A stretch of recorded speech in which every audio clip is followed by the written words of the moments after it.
یہ ایک بھائی نے پوچھا تھا کہ کیا اہل سنت میں متعہ جائز ہے؟ ایک شخص کے اولاد نہیں ہو رہی اپنی زوجہ سے، تو کیا وہ وقتی طور پہ نکاح کر کے اولاد کی تحصیل کے لیے متعہ وغیرہ کے ذریعے اولاد حاصل کر سکتا ہے کہ نہیں؟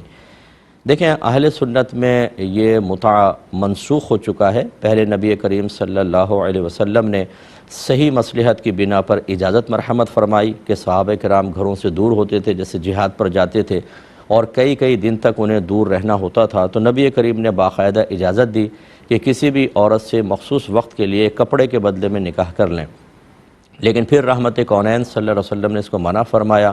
پھر اس کی اجازت دی اور خیبر کے موقع پر قیامت تک کے لیے اس کو منع کر دیا۔ ہمارے پاس چونکہ یہ دلائل موجود ہیں، اس کی روشنی میں ہم یہی کہتے ہیں، اور یہ حضرت علی رضی اللہ تعالی عنہ سے منقول ہیں، حضرت ابن عباس رضی اللہ تعالی عنہما تک وہ حدیث نہیں پہنچی تھی تو آپ اس کے جواز کا حکم دیتے رہے، لیکن جب یہ مسلم کی روایت ہے کہ حضرت علی رضی اللہ تعالی عنہ نے جب آپ کو بتایا تو آپ نے اپنے قول سے رجوع کر کے آپ بھی اسی کے قائل ہوئے۔ لہذا جو منسوخ ہو چکی ہوتی ہے چیز، اس پر عمل کرنا حرام ہوتا ہے، لہذا ہمارے نزدیک متعہ حرام ہے۔ اچھا، متعہ ہوتا کیا ہے؟ ایک مخصوص وقت کے لیے پیسے کے بدلے میں عورت سے نکاح کرنا۔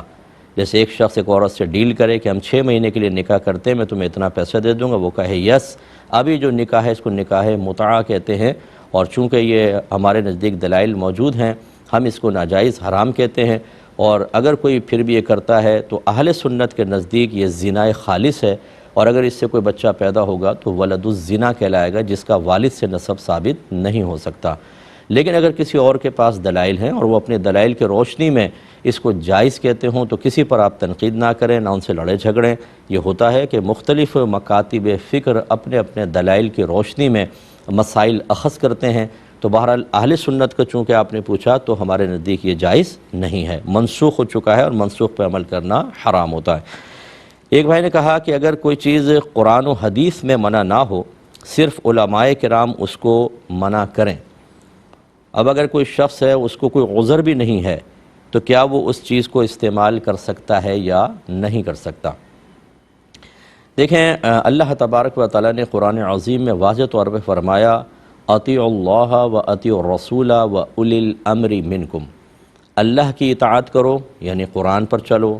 اور اس کے رسول کی اطاعت کرو، یہ حدیث کی طرف اشارہ ہے، و اولی الامر منکم، اور ان کا حکم مانو جو تم میں حکم والے ہیں۔ اس میں حاکم اسلام بھی آ جاتا ہے، اور ایک مفتبی قول کے مطابق اس میں مجتہدین، علماء کرام، مفتیان کرام شامل ہوتے ہیں، جو لوگوں کو مسائل سکھاتے ہیں، احکام سکھاتے ہیں، ان کی ظاہری باطنی تربیت کا اہتمام کرتے ہیں۔ اس کا مطلب ہے کہ اللہ کوئی بیان فرمائے اس پر بھی عمل کرنا ہے، رسول بیان فرمائے اس پر بھی عمل کرنا ہے، اور علماء کرام ارشاد فرمائیں تو چونکہ یہ اللہ کا حکم ہے کہ ان کا حکم مانو، لہٰذا ان کا بھی حکم ماننا ہوگا، اور گویا کہ ان کا حکم ماننا چونکہ اللہ کے حکم کی وجہ سے ہے۔